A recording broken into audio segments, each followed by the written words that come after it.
Good morning ho sa inyo. Good morning. Thank God it's Friday, TGIF, 28th of May. Magandang umaga po sa inyo lahat. Pilipinas, Luzon, Visayas at Mindanao. Makasugi ho natin sa ibaing dagat. Yun ho mga sumusubaybay ho sa atin sa mamagitan ho ng ating YouTube TV, Bitag Official. Yan ho sa aming mga digital platform. Kasama ho yan ang website, bitagmedia.com, Bitag Official, and Bitag Live sa Facebook page. Sabay ho tayo napapakinggan ho sa Radyo Pilipinas 738 and nakashare din ho tayo sa Capital Broadcasting Center. Yan ho sa DZME 1530 at yung mga affiliates ho na to, Luzon, Visayas at Mindanao, mga AM and FM. So kung kayo ho'y mga handa na po ba ngayong Biyernes, pag-uusapan ho natin. Mga updates ang bibigay ho namin sa inyo. Ano? Una sa lahat, ipang mga tinatrabaho ho namin, may ospital na namang sumunod na inarereklamo mga boss, kapabayaan talaga. Sinundan ho to, siguro napanood ho nila yung sa Pagadian City, yun hong Zamboanga del Sur Medical Center. May lumapit din ho sa atin ngayon, eto na ho, kapabayaan, big time, at sinumbong ho sa atin, yun hong hindi magandang pagtrato na matay ho yung pasyente. Ni hindi man lang tiningnan.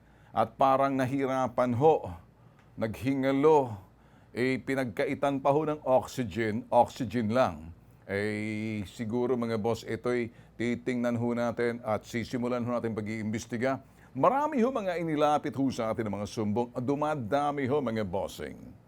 Kaya kung kayo ho'y biktima ho ng mga kapabayaan, medyo ito ho'y biktima ng parang panlalaki ito, pang-aape, dahil kayo'y mahirap lamang at wala, kung kumbaga, walang-wala ho kayo. Dito ho sa amin sa Pambansang Sumbungan, dito ho sa Bitag Live, kami ho'y marunong makinig. Kaya, yun din ho mga abusado na mga malaking ito'y pagawaan. Makikita nyo ho yung totoong executive, ito ho talagang hinahangaan ko ho. From day one, katuwang ho namin to. Sino ho to? Aba yung mayor ho ng si Mayor Rex Gatchalian. Bakit ho? Ipapakita ho namin kung ano ho yung ginawa ho niya dahil matigas ho talagang ulo. Aba yung mga kanyang mga, ito'y sa pabrika na parang ikinulong ho sila na para mga preso nilak ho. Kung in case masunog, tostado ho yung mga pobre.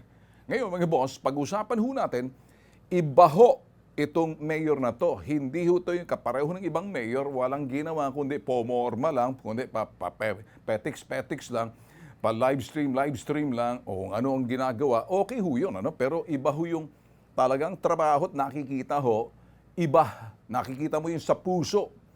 Hindi ho yung pakita. O ayaw ko ho maghuhusga. Kung kayo ho'y marunong manood, manood na lang ho kayo. In the meantime, pag-usapan ho natin. Kami nga pala yung mga boss, napilitan din ho, pumunta ho ng La Union the other day. Talagang ipinatawag ho kami sa San Fernando, La Union. Alam niyo ho ba, 27 ng Mayo. Kasamang legal counsel ho ng Bitag, San Fernando, La Union. Ito'y upang dumalo sa hearing ho sa Branch Regional Trial Court, Branch 28, ni Judge Nelson Dexter Tito Tualia. Ano ho to? Pinatawag ho ni Judge Tualia ang Bitag mga boss upang ipresenta raw yung raw video footages. Ito hong operasyon na isinagawa ho ng PDEA Region 1 laban sa suspect na si Jesus Restituto Alagar. Kilala ho siyang financier ng droga at dealer ho sa Ilocos Sur. 7 years ago, magi 8 years na ho to, depensa ho ng kampo nitong suspect. Plinantahan daw ho siya ng droga, kaya't sinusuri na maigi ang video footages dala ng Bitag. Kami ho'y nagdodokumento, ano? Ayon kay Judge Tualia, maayos na dokumento ang buong operasyon mula ho sa sinasabing planning hanggang execution. Lahat ho na protocol, sinusunod ho namin mga bossing. Ngayon, yun hong aming sasabihin sa inyo. Kung kasama ho din siguro ang video, andyan ba? Para maintindihan nyo ho at mapapanood nyo ho sa aming YouTube TV, kung nandyan, sana, ito hong mga videos na to, mahalaga para mabisita nyo ho itong aming channel. Hindi ho namin nakakalimutan kasi kami ho, pag nagtrabaho, pulido ho kami. Tandaan, nakialam ho rito yung retired judge na para bang siya ho'y nagalit. Dahil ho, yung kanyang pamangkin, ang target ho ng PDEA sa drug raid na ho yan na kinover ho ng Bitag. Ngayon, alam mo yan, that was almost maging 8 years na ho yan, mga boss. Ngayon, makikita niyo yung sagutan ho namin ng judge kasi binubulyawan ho yung mga operatiba. Alam niyo ho ba kung bakit? O, siguro mas maganda. Quick lang ho to, panoorin. Everything that you get are all illegal. You are administratively liable for that. I want everybody out. No, I'm a retired regional trial court judge. So in other words, you no longer serve the interests of the Supreme Court. So I can say no comments.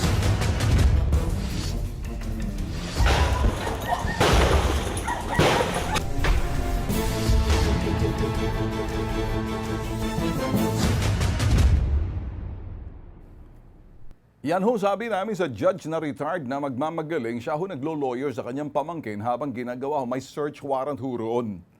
Na-issue ho, kasama rin ho yung mga prosecutor ho dito sa Maynila to do the operations doon ho sa Region 1. Dinokumento ho namin mga boss. Siya ho si retired judge. Kapag ikay judge, pagkatas nakialam ka, hindi naman ikay abogado, pagkatapos parang palabasin mo lahat. That was a legitimate operation. Ayun ang nangyari. Kaya ho, 7 years na ho, nakakulong, magbi 8 years na, nakakulong ang kanyang pamangkin. At kami ho, mahirap ho kasi pag sinabing nagpaplanta na kami kasama, hindi ho, malinis ho yung operations na yun. Kaya huwag ko ka magkakamali. Bisitahin ho yung aming YouTube TV, Bitag Official. Hanapin ho yan. Hanapin ho, shut up judge, pamangkin mong target namin. Makikita niyo ho yung full episode ho niyan. Mabilis ho na aksyon yan. Iba ho pag tumirada yung bitag mga bossing. Ngayon, change topic ho tayo mga boss. Sa Pagadian City, maraming nag-aabang sa inyo hinggil sa polygraph test ni Romel. Ready na ho. Relax ho muna kayo. Inaayos ho namin lahat ho yung mga blow by blow, simula ho yung inikutan ho namin sa Pagadian. Kaya lang mga boss, eto kahapon sa Pagadian City, kamutiha, pamati sa ako Kahapon ho, nag-umpisa na ho ang DOJ, NBI, Pagadian City. Nag-umpisa na ho sila. Abay, sinabi na ho nila yung mga doktor ho ng Zamboanga del Sur Medical Center. Sino ho yung mga doktor?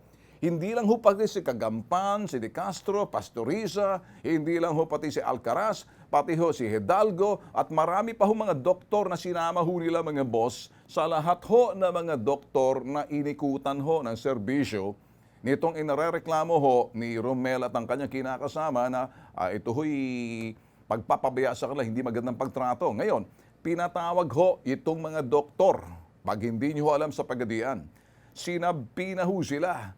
Sila ho'y nagpakita kahapon sa NBI, kasama raw ho yung kanilang abogado. Ayan. Ayan, kasama yung abogado ninyo. Karapatan ninyo magkumuha ng abogado para protektahan kayo sa mga sinasabi ninyo kasi mapapahiya kayo. Oh, Governor Yu, kumusta ba? Sana pumunta ka rin doon, kasama ka rin. Mabuti nga ka mo lang sabi na sa iyo. Pakialamero ka kasi. Hindi naman ikaw yung target. Gusto mong ngumawa sa harap ng camera namin. Pikon ka pa. Ngayon, pinasabi na ho ng NBI kasi kami mga bossing, pumunta kami last Thursday at nagkaroon ho ng kunting discussion lang ho from Manila sa NBI. Tapos ayun ho, ang ginawa ho ng NBI, nag-investigate ho sila Thursday to Friday sa reklamo ho. Kasi marami rin sasabi sa Pagadian, puro naman kayo satsat. Ipasok niya na yan sa hukuman, tigil lang ngat-ngat. O ngayon, pinakikita namin sa inyo, kami sa Manila Investigative Media, Manila-based, makaya ho namin mag-imbestiga at mag-broadcast, pero hindi puro ngat-ngat. Kaya ho namin ipakita sa inyo yung tamang proseso pagsasampa ng kaso niyan. Kaya ang ginawa ho ng bitag ng Thursday, dinala ho yung nagrereklamong si Romel at ang kanyang kinakasamang si Genvy. Ayan hoy, sila sa NBI para kunan na ho ng sinumpaang salaysay.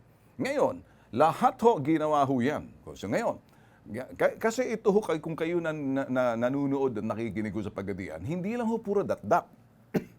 Importante rito, maisampa yung kaso. Kasi pag hindi maisampa yung kaso, parang balita lang tayo, para tayo dito bumububa ang bibig ho natin. So ngayon, pinakikita ho natin, pinatawag ng NBI Yung mga inareklamo mga doktor, hindi lang ho si Kagampan, si Pastoriza, may Dr. Hidalgo, at meron pang kung sino-sino pa ho yung mga doktor na nabanggit ho sa akin kaninang umaga nang kausap ko ho yung agent ho, yung pinaka-chief ho ng NBI. Yan ho. Yung chief ng NBI, mga boss, ang kausap ho natin kahapon. Ngayon, mga boss, nasaan yung pangalan? So, okay, ngayon, pinakikita ho natin si Ivan Peralta ho. Siya ho yung nakakausap ho natin dito. Agent ho, in charge, dito ho sa Pagadian. At talagang ang ginawa ho nila, matapos ho makuha na ng sinumpaan sa laysay si Romel at ang kanyang misis. And then, eto na ho. Kahapon, dumulog ho sa NBI Pagadian City matapos ho sila issue ng sabpina.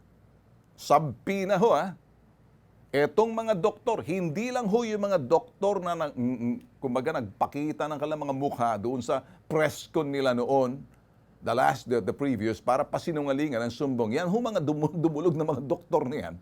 Pinatawag lahat yan at nadagdagan pa yung mga doktor doon tulad ni Dr. Hidalgo. Alam niyo ho mga doktor, eto ho yung mga doktor, okay? Sa emergency room, sa outpatient department, sa OB-GYN, ito naman ho yung mga doktor na pati ho doon sa sinasabi ho natin, ultrasound, sa ER. Marami ho sila. So, ngayon, lahat, pati sa morgue, pati iyan ho yung mga nabanggit, lahat ho sa, kumbaga, dinaanan ng mga itong nagrereklamo ho na si Romel at si Genvy, yung pasyente, lahat ho yan na mga dinaanan doon sa loob ng ospital, pinatawag ho ng NBI. So ganun ho ka-thorough yung investigation ho ng Department of Justice, National Bureau of Investigation sa Pagadian. Ngayon, kinuhanan ho sila ng salaysay kasama ang kalang abogado. Kita mo, may abogado pa sila. Abogado na ayaw pa magpa-polygraph test. No, ngayon, dahil kasama ho nilang abogado nila, nagbigay ho sila ng kanilang mga ebidensya raw. Ito ho yung mga medical records ng asawa ho or kinakasama ho ni Romel para ipakita ho. So, importante ebidensya ho yan. Ngayon, pagkatapos ho ng investigasyon, dito ho ng NBI, susuriin lahat ho yung kay Romel at yung sa doktor, ospital, ipapadala ho yan sa Manila. Dito ho sa NBI Main sa Manila. Ngayon, ano hong gagawin dyan? Okay, let me drink some coffee. Ang gagawin dyan mga boss, susuriin at pagkatapos, next, hindi ko na ho papakialaman kasi kaso na ho yan. Maliban dyan, gusto kong sabihin sa inyo, kung kayo nakikinig, at total sabi nyo, puro kasi isang pa ng kaso sa hukuman. Bago ho pupunta ng hukuman ang kaso, makikinig ho kayo, diha mga daldalero, mga dakdakero diha sa Pagadian. Para kasabot mo, kinahanglan na ay ikining ihimuon, muadto ba sa NBI, unya, kuhanan ng sinumpaang salaysay o sworn statement. Importante lahat ng kasulat doon, pipirmahan mo, itatnumb mark mo na totoo ang sinasabi ninyo. Ngayon, kukuha lahat ng mga ebidensya, pagsasama-samahin yan. Pagkatapos, bago maisampa sa korte yan, dadalhin sa main yan. At titingnan sa main ngayon kung ano yung may sasampang kaso base doon sa reklamo. Maliban dyan, manghihimasok ho ang Department of Health. Department of Health. Ano ho sa Department of Health? Titingnan din ho ng Department of Health dito ho sa Manila kung may mga nilabagma na mga regulasyon kung pag-uusapan ay pagtatrato sa mga pasyente at serbisyong kinakailangan kasi ang meron hong pamantayan sa mga ospital ay Department of Health. Nililinaw ho natin. Para ho doon sa mga nakakaintindi at hindi nakakaintindi na gusto na namin ang resulta ni Romel. Kung nagsisinungaling, hindi. May resulta na ho tayo. One-sided pa Kay Romel lang. Nasaan itong mga doktor na to? Hindi ho natin pwedeng pilitin kasi may mga abogado Siyempre, sasabihin ng abogado, huwag mong gawin yan. Reserve the right to privacy. Self-incriminating yan. Kasi baka hindi ka pumasa dyan. Baka kabugin ang dibdib ninyo, atakihin ka sa puso. Ngayon, baka lumagapak ka. Sabi ho ng mga nasa polygraph test, hindi. Kahit nakabado ka, kung nagsasabi ka ng totoo. lalabas pa rin yung katotohanan. May iba kasi kabado, akala pag kinabahan, babagsak. Hindi ho, kahit nakabado ka, iba yung nagsisinungaling ka. Kasi yung kabado mo, kabog ng dibdib, hindi ibig sabihin nagsisinungaling ka, kinakabahan ka. Nadidetect ho ng polygraph test. Kung yung taong kinakabahan sa polygraph test, ang kinakabahan at nagsisinungaling, magkaiba. Nakikita ho na kinakabahan ka, pero doon sa sinasabing sagot mo, hindi ka pa rin tawag dito, you are not deceitful. Hindi ka sinungaling, hindi ka nanglilinlang. Ay ngayon, kung sasabihin ho natin dyan sa mga doktor na yan, siyempre may mga abogado yan. Siyempre may mga abogado yan sa ospital na yan. O ngayon, si Dr. Kagampan, ito yung doktor na to, wala naman palang alam tong kolokoy na to eh. Hindi pala ito yung director. Chief lang siya. Chuwari-wari-wap, chuwari-wari-wap, chuwari-wari-wap ni Gob. Kaya nandoon siya. Ngayon, mga boss, sasabihin ko na sa inyo. Alam niyo ba ang ibig sabihin nito? O, kayo dyan sa Pagadian, kayo yung mga nagsasabi, ang daldal mo naman, Tulfo, isampa mo na lang sa hukuman. Eto na nga eh. Bago sa hukuman, investigahan ng mga NBI, Department of Justice, ang enforcement arm ng Department of Justice para makakuha ka ng hustisya, papasok ngayon yung investigating bureau ho nila o yung kanilang enforcement agency, yung kanilang enforcement bureau, itong enforcement arm is the NBI. Lahat ho yan, kukunan sila ng sinumpaang salaysay at ay magsinungaling ka kung gusto mo. Pero pagdating sa polygraph test, ibang usapan. Ganon din kay Romel. Susuriin, masasampahan ba sila ng kasong kriminal? Matatanggalan ba sila ng kanilang lisensya? Sabay ho yan sa DOH, pag pumasok na ho yan, titingnan ko ang paglabag, makikita ho yan, papasok ngayon ng PRC, matatanggalan ka ng lisensya. Or, malawala ka sa trabaho mo, may kaso ka pa ngayon. Kaya ito ang ating sinasabi, nagkakaintindihan na ho ba tayo? Kasi baka sasabihin niyo, puro naman dakdak to si Tulfo, puro na salita. O ano hong hinahanap ngayon ng NBI? Hinahanap ng NBI lahat ng mga medical records daw na ito ho'y papakita ng mga doktor. Ako ho'y magsasabi sa inyo, ano? Ang mga medical records ay medical records at walang kinalaman doon sa iyong pagtrato, kung ikay tama ba, kung ikay nakasimangot ba, kung ikay galit, kung ikay pasigaw. Hindi naman makikita sa medical records kung ikay simangot ba, kusmud. Hindi makikita dito kung... Hindi makikita rito. Hindi makikita rito kung... Yaw-yaw ba? Hindi makikita rito na... Hindi makikita yung body language. Dahil itong mga, kunyari, medical records or medical records ng pasyente.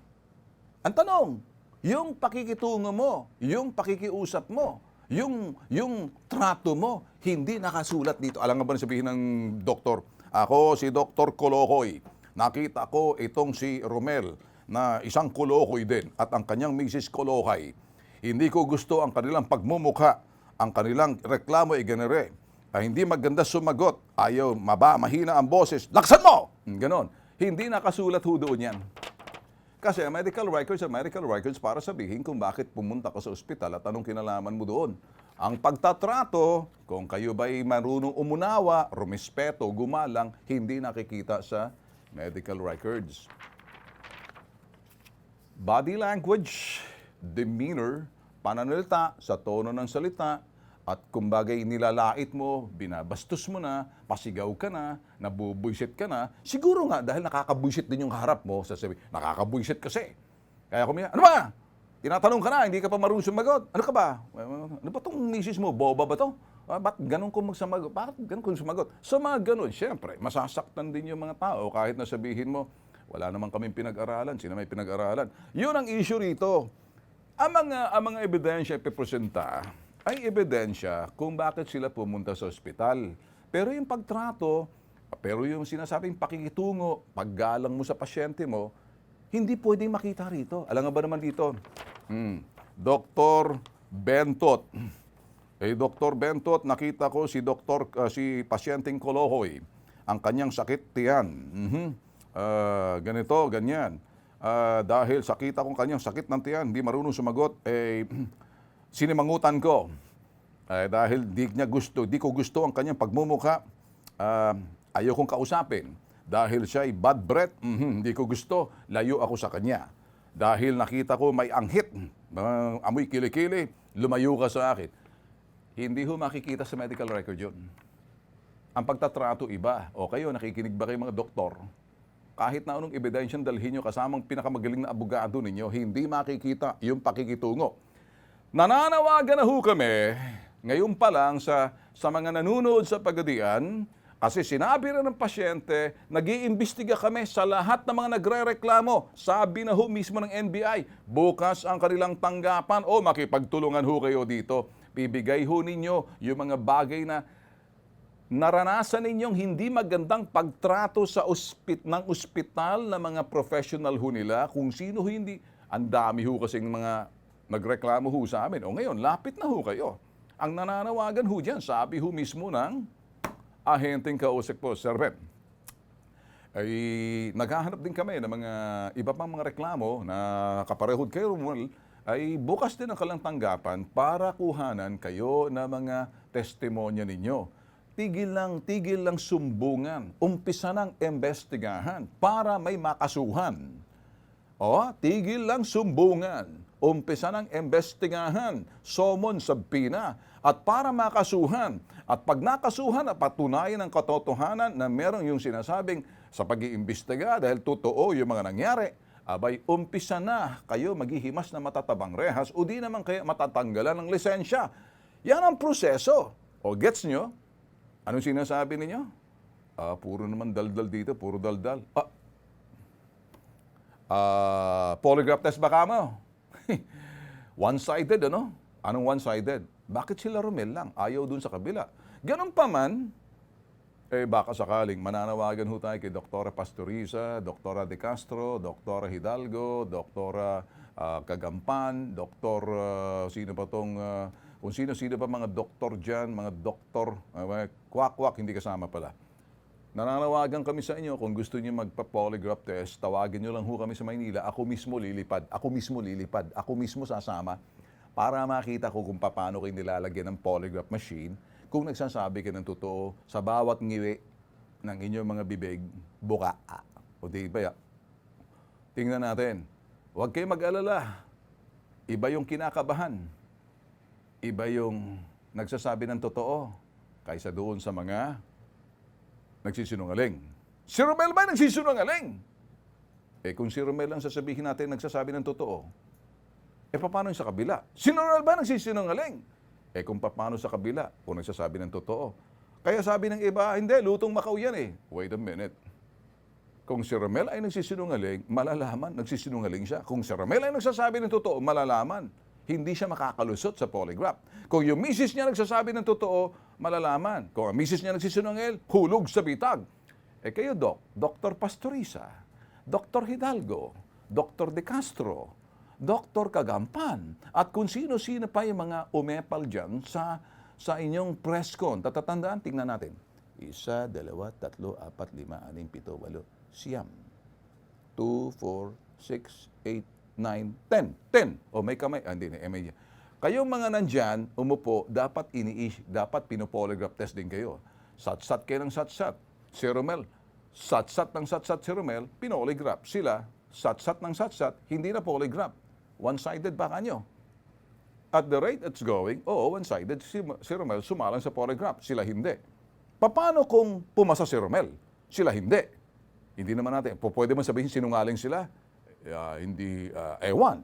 Paano kung bumagsak si Romel at ang kanyang misis? Sila ba nagsasabi ng totoo? Yan ang magandang tanong. Paano natin malalaman yan? Abangan. Mapapanood nyo yan. In the meantime, sinabi na isa-isa ang mga doktor. Pinatawag na sila. Kinakabahan sila. Bugbog, bugbog, bugbog, bugdog. Nagdala na sila ng abogado. Bugbog, bugdog. Yung isa dyan na may sakit sa puso, dahan-dahan lang. Dala ka na ng tubig, dala ka ng total, doktor ka na. You know what to do. Thank God it's Friday. Medyo relaxed day ho tayo, kaya medyo ang dating natin. Istoryahan ba pero wala mang gabakak din. Istorya ba? Sabot mo. Kini mang pag biyernes, relax man kita. Pero bawal ang bakak. Tinuod lang. Bago ho kayo ma-high blood or magagalit dito sa ginawa tong mga lukulukong may-ari ng pabrika. Okay? Kalam ang pangalan ho ng kumpanya. Ano? Kakalam yung mga sikmura ninyo. Yung kalang mga tao, kinulong ho nila. Napalabas na ho natin to. Kinulong nila rito. Pagkatapos, anong ginawa? Ay pinakakain lamang ng kapiranggot. Pagkatas paglinggo, hindi na pinakakain dahil sabi ho nila, hindi naman kami ubagay pakainin kayo. Pag linggo, bahala kayo sa buhay nyo. So, kung may bahaw, yun na lang, tapos lalagyan ng kape, kakainin. Kawawa naman, ano? So, tumakas ho sila. No tumakas ho sila, pinatawag ho sila, at pinababalik ho, didemanda ho sila. Pagkatapos, sinibak ho sila. Eh, nalaman ho to, lumapit ho sa atin. Eh, dinulog ho natin kay Rex Gatchalian. Alam niyo ho ba nagalit? Abay, nagalit ho si Rex eh. Kaya, nung day 1 inspection, pinasok ho to. Ang Valenzuela City, mga officers ho, at ang bitag. Eh, pumalag ho sila. Ayaw ho nilang papasukin ho ang bitag. At saka pati yung city inspection ho ng Valenzuela. Inspection na ho ng mga tauhan ng City Hall. Nakapasok ho, pero ang bitag sa labas lang. Abay, alas 2 ho ng hapon, nabuisit ho si Mayor, ay may mga paglabag nangyari. Pinatawag ho yung sinasabing kalam industry, kakalampagin yung mga bombolyos ngayon at yung mga sikmura. Abay, mga abogado lamang ang dumating. Lalong nabuisit si Mayor, kinagalitan, sinabon! Yung dalawang abogado. Gusto niyo ba mapanood? Balikan ho natin. Panoorin. We would have issued the stoppage yesterday kung pinapasok nyo kami. Hindi nyo kami pinapasok kahapon. Bakit? Pati city government, hindi nyo pinapasok eh. Sorry, we apologize. That was a mistake. That's an assault on my authority. Kahapon nabastos nyo ang City Hall eh. Ano ba tinatago nyo eh? Kung what you're describing to me is a wonderful working environment with happy employees, ano ba naman yung papasukin nyo kami? Kahit yung media papasukin nyo. Nakita nyo lang yung camera, atras na kayo eh. Pero usapan natin, wag nyo lang. Oo, okay na. Dito na, sakay na kami. Hindi ba pag wala kang tinatago, mas matapang ka dapat? Kasi kahit kanina nagtatanong not ako lessor. ano yung relationship yung dalawa eh. Kasi kung pure lessor ka lang, dapat wala ka dito eh. Not lessor. Dapat siya lang nandito eh. No, you're on. Meron na yun, ano attorney you just admitted something right now Ako po si Roland Toyogon. Ako din si Leonardo Kirihan. Hingi po sana kami ng tulong kung ano ang dapat namin gawin. Tumakas lang po kami sa trabaho dahil di na po namin gusto yung sitwasyon doon na kinukulong po kami, idol. Yung mga gate doon, pinapadlock po. Di po kami pinapalabas. Tulugan din namin po ay para kami mga baboy doon na natulog doon sa kulungan kasi yung kwarto dapat sa mga stay-in ang nakalagay doon mga stock na kaya doon kami natulog sa malapit sa basurahan. Tungkol po sa pagkain namin, sabi ng katiwala, obligado daw silang di magpakain sa amin tuwing linggo kasi wala naman daw pong pasok. Eh bakit di po nila kami palabasin para makabili po kami ng pagkain sa labas? Ano bang gusto nila? Patayin na lang po ba nila kami? Sana po matulungan niyo po kami sa aming kalagayan. Kung makakaabot to kay Mayor Rex Gatchalian, malilintikan to. Kami ho'y magko-cover lamang. We've proven, nakikita, tested na rin sa amin si Mayor Rex Gatchalian sa mga itong klaseng sumbong. Then ako narinig ko tapos na ikwento na kwento rin ng staff niyo sa akin. Kahit saan kong anggulo tignan, then maling-mali eh. Ang empleyado mo, hindi mo yan alipin. Yung pagtrato sa kanila parang alipin eh. Kinulong, hindi pinapakain, hindi pinasisweldo ng tama. Yung akto lang ng pagkulong, maling-mali yun eh. Hindi mo pag-aari ang iyong mga manggagawa. Kung mapapunta mo kaagad sa akin yung mga manggagawa para mapaimbestigahan natin, and I assure you, yung pinakamabigat na kamay ng City Hall ang ipapatong natin dyan sa umapi sa kanila. Basta makuha lang natin lahat ng detalye. Maraming salamat at aabang ho kami. Maraming salamat, Ben. Maraming salamat. Ingat ho kayo, mabuhay ho kayo.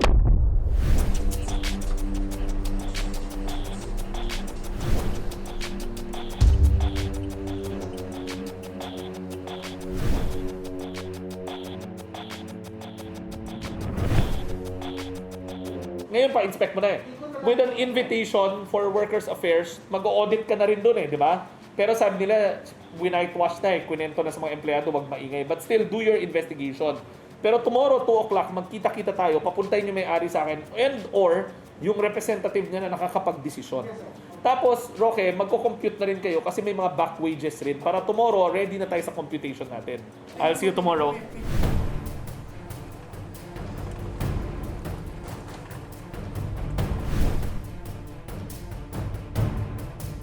Nasa business permit kasi yon. Doon sa form ng application ng business permit, sa baba nun, nandun yung kulatilya na the City Hall has the right naman to inspect anytime and within ano tayo. Diba? Nasa office hours, naka-uniform, may ID, may mission order. Diba? Hindi dapat tayo hindi pinapapasok anytime kasi within office hours naman. Yes, sir. Yes. So, sir, anong pwede nyo may recommend para kay Mayor Well, dito? for next ano na natin, dun sa protocol naman natin, again, with that, nag-refuse na sila, then we can recommend na nga closure kasi yung opportunity natin to be heard, wala. So, validated, we can say na validated yung complaint, closure ka muna, and then, you comply. Ibig sabihin, by the time, imposible na hindi tayo papasukin kasi pag closure, executive order yun, may police, ibababa natin ang kuryente.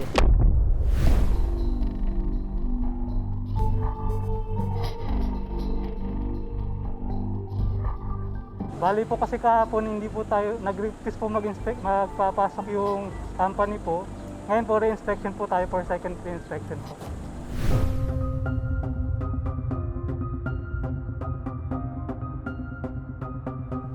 Bali, pumapayag po sila magpapasok po ng inspector basta wala lang po. Okay. Ay, sir,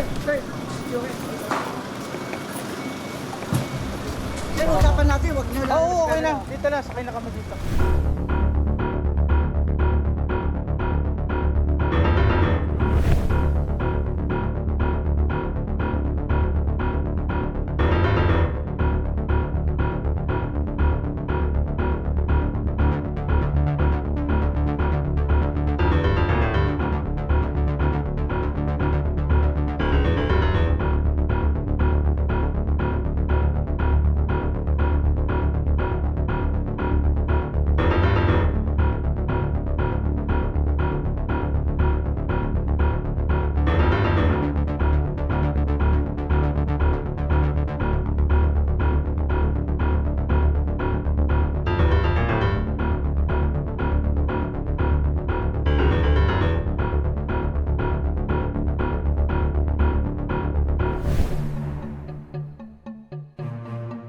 Okay, ang unang aligasyon, isa-isahin natin ha. 1, kinukulong sa loob. 2, hindi pinapakain na maayos pagdating ng linggo. Tama? Tama, di ba? Pangatlo, may mga utang sa mga sweldo. Yung mga matagal na sila nagtatrabaho doon, yung mga benepisyo, yung mga sweldo, hindi tama. Tama? Ano pa? O yung mga benepisyo, ano pa? So, hindi kayo pinapakawalan, kinukulong. And then, pang-apat, nung nag-post ng reklamo sa social media, tinakot pa kayo na i-demanda. Diba? Okay, attorney, those are the allegations, ma'am. The company implemented the policy that all employees will be staying in. This is to prevent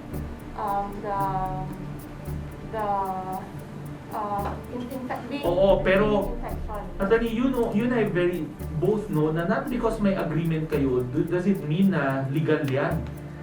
Keeping people, if they wanna leave already, then they can leave. Diba? Pero hindi porket ginawa, hindi dahil sinulat nyo sa papel yan, illegal na yan. And yung sinasabi mong for safety protocol nyo, mali yun. The protocol there, and you can check with Dole so many times, dapat you undergo testing kung ayaw nyo nakocontaminate or quarantine and isolation procedures. Hindi ibig sabihin na lahat sila ikukulong nyo at it doesn't, attorney naman, it doesn't make it right na just because you placed that in paper, is it legal already? The allegation is not true. Hindi po sila kinukulong. One of the employees actually said that gawa lang nila yung sinet up lang nila yung video That's when Hindi they naman ata yun ang sinasabi ni attorney eh. Diretso sinabi ni attorney Elizabeth that yes, nangyayari para hindi magka-contaminate. She just said it. Yes, she just didn't go to the point. She was going to say that there was already a prior agreement that if they're going to leave, when they do come back, they have to go through this process. I'm just telling, for expediency, I'm just telling Your Honor that they're lying. Attorney, please stop calling them liars because they're not. Because, how do I know you're saying the truth? Yes, fair enough. Bakit? Porket ba nakita nila Ed kanina na maayos na? Kung nakita nila maayos na, does it mean na hindi nyo inayos para lang pag nag-inspect kami? Eh kahapon nga pumupunta kami doon, ayaw kami papasukin eh. Ang tao na matapang, papapasukin kami kaagad. So you cannot make me believe na maganda yung pasilidad. Tapos question, di ba Pons merong rules sa DOLE na pag may stay-in, you have to declare it sa DOLE? Yes po, Mayor. Saka po, kung sakali po, dapat meron silang facility na maayos yung tutulugan. Meron kayo nun, attorney? Wala. We'll have to check. But Wala kayo nun. Kasi hindi papasa sa DOLE yung ganung standards eh. I mean, we do have an alternate fire. We have 2 fire exits. Doesn't matter. Your one fire exit leads to the creek end. Bagsak na kagad doon, di ba? So, if you're going to, you know, with all due respect sa inyong dalawa, sir, bagsak sa bagsak. Ang dami na namin nakita kagad eh. Right. So, you cannot tell me ngayon na maayos yung operations, maganda yung loob, dahil nabagsak eh. Sir, we have our local ordinance on workspace and the working environment. When the inspectors or enforcers finds or determines that the violation of this standard threatens physical harm or poses imminent danger, then we can recommend immediate work stoppage. Eh doon pa lang masasara ko na kayo ngayon ng araw eh. Nakakatawa nga eh, alam nyo, sa tagal-tagal ko dito, ngayon lang ako nakaharap ng 2 abogado sabay-sabay. Eh simple lang naman eh, owner pinatatawag ko. Yes, you are the representatives, pero you own up to what you're doing. Sasabihin nyo sa akin, pinalalabas sila. Eh sinasabi nga nila hindi sila pinalalabas. You just admitted to me in your opening statement na hindi nga nyo pinalalabas, may agreement. Doon pa lang huli ko na kayo eh. What they're saying, the living conditions and hindi pinapalabas, that's not true. Sa living conditions, tapos na tayo doon eh. Bagsak ka eh.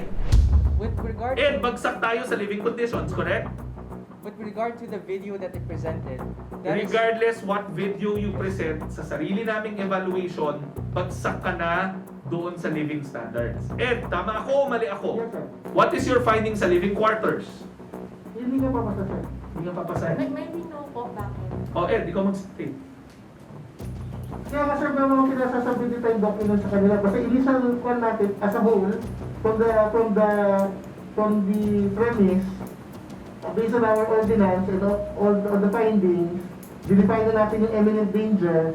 And again, minimum requirements is 2 exit. One of them is compromise, and therefore, Sir, we have 3 exits. sabi mo kanina, 2 No, lang. sir, we have 3 exits. They can confirm po. We have 3 exits. we're just not counting them Some being exits one. are There are compromised 2 and blocked. extra. That's why one of the findings is poor housekeeping and obstruction of exits. Occupational health is an issue also, walang protective gear. Ventilation and PPE for the workers. Wala nga, nakita nga nila eh. Nakikipagtalo ka, attorney, sa isang bagay na nakita na namin kanina eh. We would have issued the stoppage yesterday kung pinapasok nyo kami. Hindi nyo kami pinapasok kahapon. Bakit? I think hindi po naintindihan na yung nangyayari at that time because the instruction was pag may media wag papasukin. Pati city government, di nyo pinapasok eh. Sorry, we apologize. That was a mistake. That's an assault on my authority. It's our job to check. Yes, Your Honor. And if kung wala kang tinatago, sana pinapasok mo kami. So kahit na ano pang pagtalunan nyo dun sa video, sa sarili naming mga mata, hindi siya papasa. Attorney, kasi you know why I'm taking this hostile stand? Kahapon na bastos nyo ang City Hall. And from our experience, yung kaagad bawal, may problema yun. Forgive the categorization or the sweeping generalization, but nangyari kahapon eh. Ano ba tinatago nyo eh? Kung what you're describing to me is a wonderful working environment with happy employees, ano ba naman yung papasukin nyo kami? Kahit yung media, papasukin nyo. E nakita nyo lang yung camera, atras na kayo eh. Hindi ba pag wala kang tinatago, mas matapang ka dapat? I guess dito tayo magwawakas kasi ipipilit nila yung storya niya, Ako nandun ako sa bakit hindi pinapasok ang City Hall kahapon. Mas mapapanigan ko na yung kwento na may ginagawa pa kayo kahapon na paglilinis. Kasi hindi nga nyo kami pinapasok. Even in the interview in the morning, I said that. Magpapapunta ako para makita namin mismo ano ang sitwasyon. Yun lang naman sa akin eh. Kasi kahit kanina nagtatanong nga ako ano yung relationship nyong dalawa eh. Kasi kung pure lessor ka lang, dapat wala ka dito eh. Not lessor. Dapat siya lang nandito eh. No, you're wrong. No, not lessor. That's our product. We engage their services to make, because they have the manpower. Okay. And the property is yours. Property ours. And malamang the working capital came from you guys also. For the machines, yes. So sila, they're supplying the manpower. Supplying the manpower. In fact, dyan pa lang, Pons, di ba may mali na yun? Meron na yun, attorney, you just admitted something right now, Those that are directly engaged in your line of business should not be farmed out or contracted out. There is no such thing as a third-party labor-only employment relationship when the product is directly that issue. Pero hindi mo pwede sabihin na sa iyo yung makina, pero yung tao sa kanya, illegal yan. Calam has their own employees, Ron. No, but still.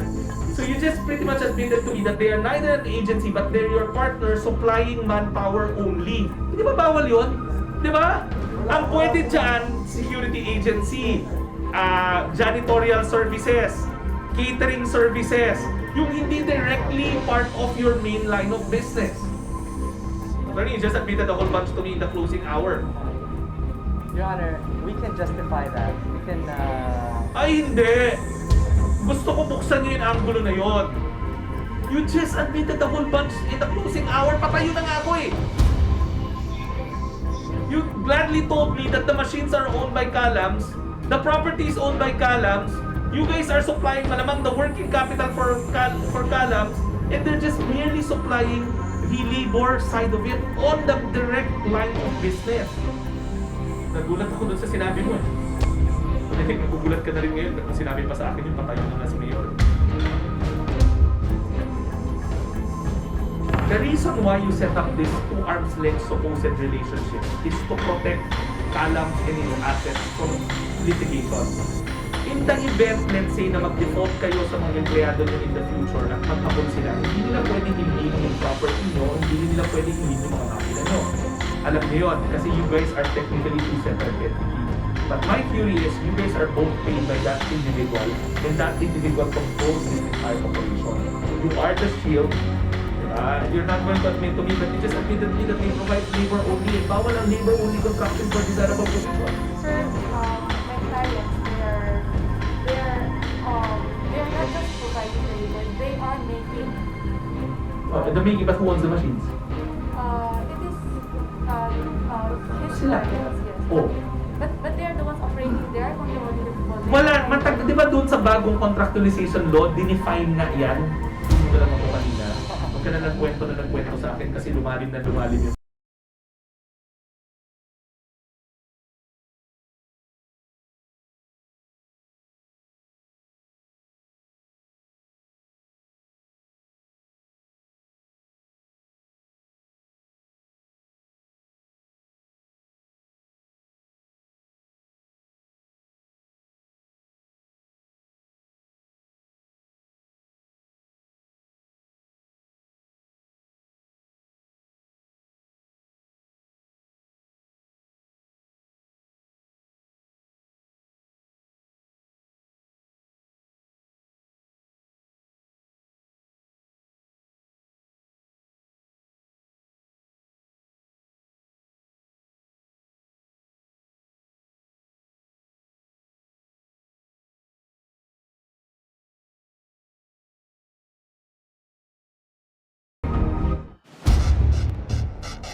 Burn! Tostado! Balay talagang tinusta ni Mayor Gatchalian. Kasi nakipagsubukan pa. More talk, more mistake. Less talk, less mistake. No talk, umami na lang sana kayo.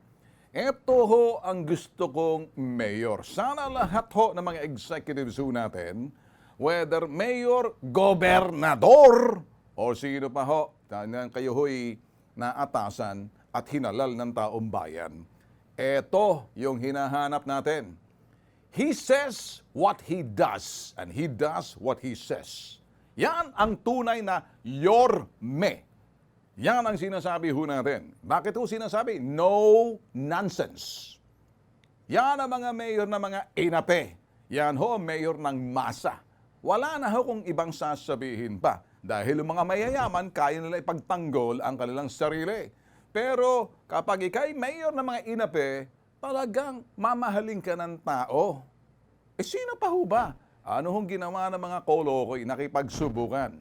Kaya, nakita nyo, tumaas. Siguro, after that, baka tumaas ang blood pressure ni Mayor. Sabi niya, assault to our authority. Nagsinungaling pa yung mga abogado. Ngayon, sa sample kayo, kapag kayo'y inareklamo sa amin, at pagkatapos na reklamo kayo sa amin, pag tinawagan na namin, etong katuwang namin ng Valenzuela City, may mga ibang syudad nakikipagtulungan na rin. Tulad ng Quezon City. Abay, sasampulan namin ho kayo. Dinodokumento ho namin. Huwag yung mga paporma-porma, live stream, palakad-lakad, lagi may camera. Wala yun. Di pa pwede yun. Epal yun. Yan ang mayor. Yan ang kinakailangan natin ng mga politiko. Sa probinsya man, sa mga munisipyo man, sa syudad man, iisang pamantayan. Ipagtanggol mo ang mga constituent mo na walang kalaban-laban sa mga salawahang negosyante at makapangyarihan. Yan ang sinasabi natin. Well, I like this guy. Yung mga nakikita ho ninyo rito, reality ho kami. Documentary reality hong style ng bitag. Pinakikita ho namin. Well, wala ho kaming favoritism. Iba ho yung paborito, iba ho yung pinagkakatiwalaan. Linawin ho natin. Una sa lahat, yung mga napagkakatiwalaan ho namin na mayor, si Rex.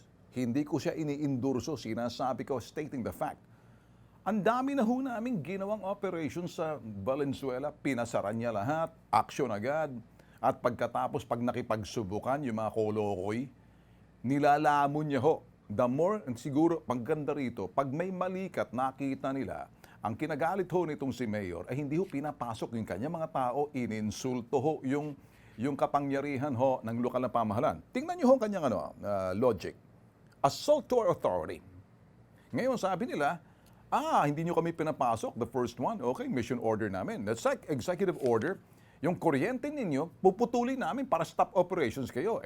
Dumating ho sila. Habang nangangatuwiran hong abogado nila, anong ginawa ho? Sopla. Sopla lahat. Hindi, gusto makipagsubukan. Edukado ho to, ibang Western educated ho to si talaga, saan ho nag-graduate ho to?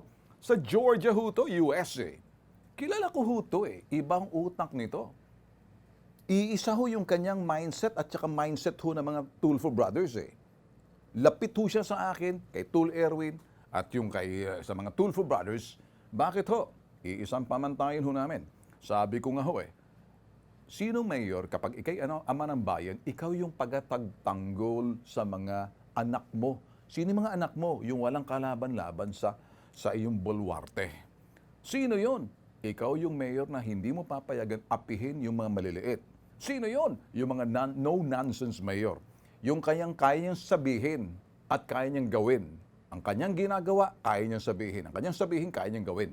Simple lang ho yan. End of story. See you. See you next week. Adios.